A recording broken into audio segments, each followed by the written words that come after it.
অন্তর্বর্তী সরকারের সঙ্গে আমরা কাজ করতে প্রস্তুত বলল যুক্তরাষ্ট্র। জানাবো, শেখ হাসিনাকে ফিরিয়ে এনে শাস্তির দাবি জোরালো হচ্ছে সামাজিক মাধ্যমে।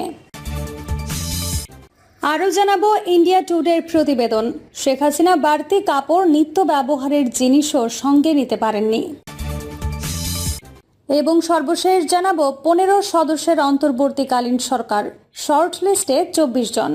এতক্ষণ শুনছিলেন সংবাদ শিরোনাম, এবার বিস্তারিত। অন্তর্বর্তী সরকারের সঙ্গে আমরা কাজ করতে প্রস্তুত বলল যুক্তরাষ্ট্র। বাংলাদেশের অন্তর্বর্তী সরকারের সঙ্গে কাজ করতে প্রস্তুত যুক্তরাষ্ট্র, এমনটাই জানিয়েছে দেশটি। এছাড়া বাংলাদেশের চলমান ঘটনাবলীর দিকে ওয়াশিংটন নজর রাখছে বলেও জানিয়েছে যুক্তরাষ্ট্র। স্টেট ডিপার্টমেন্টের এই মুখপাত্র তার দৈনিক সংবাদ সম্মেলনে সাংবাদিকদের বলেন, আমরা বাংলাদেশের চলমান ঘটনাবলীর দিকে নজর রাখছি এবং দেশটিতে অন্তর্বর্তী সরকারের নেতা হিসেবে মোহাম্মদ ইউনূসকে নিয়োগ করা হয়েছে বলে লক্ষ্য করেছি।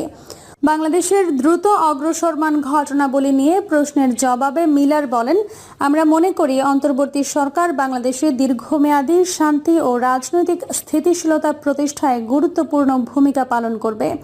এদিকে স্টেট ডিপার্টমেন্টের একজন মুখপাত্র পিটিআইকে বলেছেন, অন্তর্বর্তীকালীন সরকার সংক্রান্ত সমস্ত সিদ্ধান্তে গণতান্ত্রিক নীতি, আইনের শাসন এবং বাংলাদেশি জনগণের ইচ্ছাকে সম্মান করা উচিত।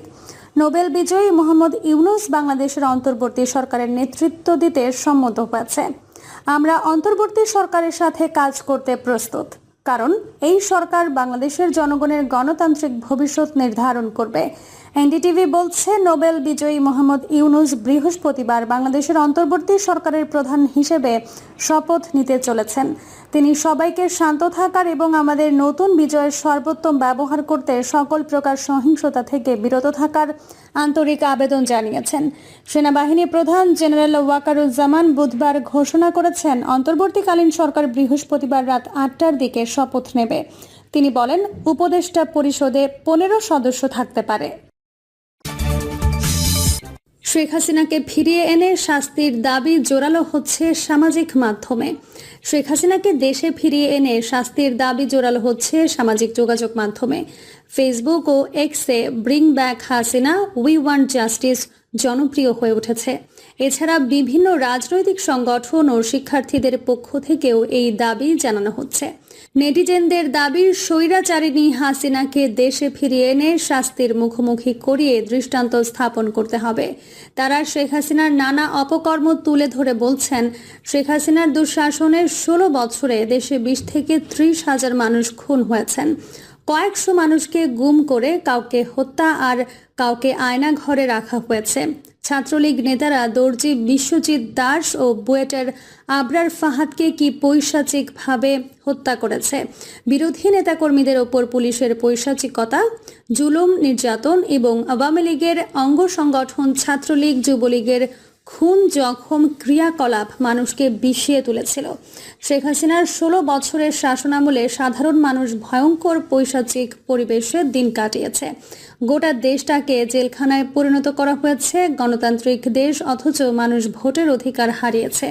নির্বাচনের নামে ভারতের নীল নকশায় পাতানো খেলার মাধ্যমে বারবার সরকার গঠন করেছে হাসিনা।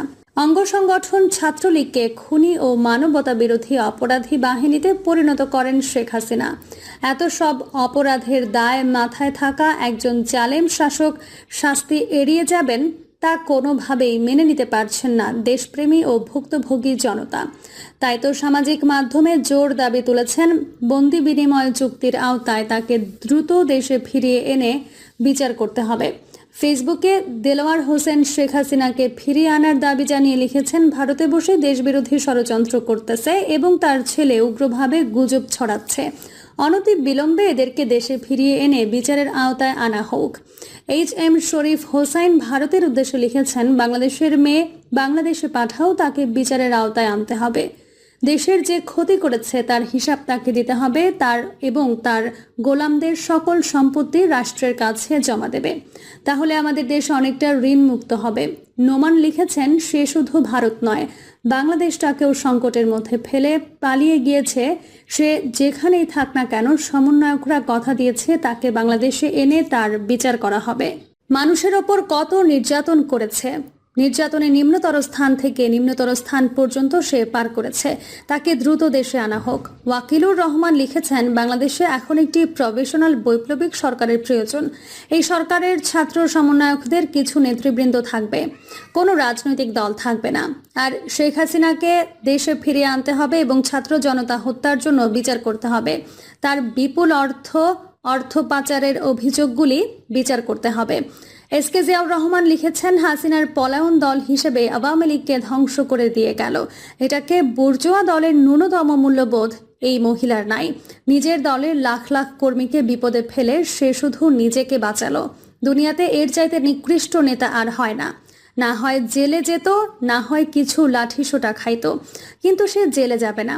সে নিরাপদে বাকি জীবনটা কাটাবে। এমন একটা স্বার্থপর মানুষের জন্য আওয়ামী লীগের নেতাকর্মীরা রাজনীতি করেছে। আমার আওয়ামী লীগের নেতাকর্মীদের জন্যই খারাপ লাগছে। ইন্ডিয়া টুডের প্রতিবেদন, শেখ হাসিনা বাড়তি কাপড়, নিত্য ব্যবহারের জিনিসও সঙ্গে নিতে পারেননি।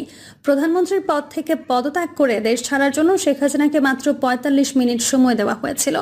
সময় বেঁধে দেওয়ার পর তিনি তার বোন শেখ রেহানা ও কয়েকজন ঘনিষ্ঠ সহযোগী একটি সামরিক উড়োজাহাজে করে ভারতের উদ্দেশ্যে দেশ ছাড়েন। এত অল্প সময়ে তাড়াহুড়া করে দেশ ছাড়তে হওয়ায় শেখ হাসিনা ও তার সঙ্গীরা বাড়তি কাপড় সহ নিত্য ব্যবহারের জিনিসপত্র পর্যন্ত সঙ্গে নিতে পারেনি। সূত্রের বরাত দিয়ে গতকাল বুধবার ইন্ডিয়া টুডে টিভির প্রতিবেদনে এ তথ্য জানানো হয়। ছাত্র জনতার আন্দোলনের মুখে ৫ আগস্ট শেখ হাসিনার সরকারের পতন হয়। তিনি সরকার প্রধানের পদ থেকে পদত্যাগ করে দেশ ছেড়ে ভারতে যান। ইন্ডিয়া টুডে টিভির প্রতিবেদনে বলা হয়, ৫ আগস্ট শেখ হাসিনা ও তার সঙ্গীদের বহনকারী সামরিক পরিবহন উড়োজাহাজটি ভারতের রাজধানী নয়াদিল্লির কাছের হিন্দন বিমান ঘাঁটিতে অবতরণ করে। তখন সবাই ছিলেন পুরোপুরি দুর্দশাগ্রস্ত। তারা বিমান ঘাটের কাছের একটি নিরাপদ স্থানে অবস্থান করছেন। সূত্রের বরাতে ইন্ডিয়া টুডে টিভির প্রতিবেদনে বলা হয়, নিরাপদ স্থানটিতে নিয়োজিত প্রোটোকল কর্মকর্তারা হাসিনা ও তার সঙ্গীদের কাপড় চোপড় সহ নিত্য ব্যবহার্য জিনিসপত্র কিনতে সহায়তা করেছেন। কারণ তাড়াহুড়া করে দেশ ছাড়তে হওয়ায় তারা বাড়তি কাপড় চোপড় সহ নিত্য ব্যবহার্য জিনিসপত্র সঙ্গে আনতে পারেননি। ঘটনার আকস্মিকতার ধাক্কা চাপ থেকে বের হতেও তাদের সহায়তা করছেন ভারতের সংশ্লিষ্ট নিরাপত্তা ও প্রোটোকল কর্মকর্তারা। সংবাদ মাধ্যমটির খবরে বলা হয়, শেখ হাসিনা ভারতীয় বিমান ঘাঁটিতে অবতরণের পর তার সঙ্গে সাক্ষাৎ করেন দেশটির জাতীয় নিরাপত্তা উপদেষ্টা অজিত দোভাল। তারা পরিস্থিতি নিয়ে আলোচনা করেন। ১৫ সদস্যের অন্তর্বর্তীকালীন সরকার, শর্টলিস্টে ২৪ জন। শান্তিতে নোবেলজয়ী অর্থনীতিবিদ ডক্টর মোহাম্মদ ইউনূসকে অন্তর্বর্তীকালীন সরকারের প্রধান করার সর্বসম্মত সিদ্ধান্ত গ্রহণের পর আলোচনা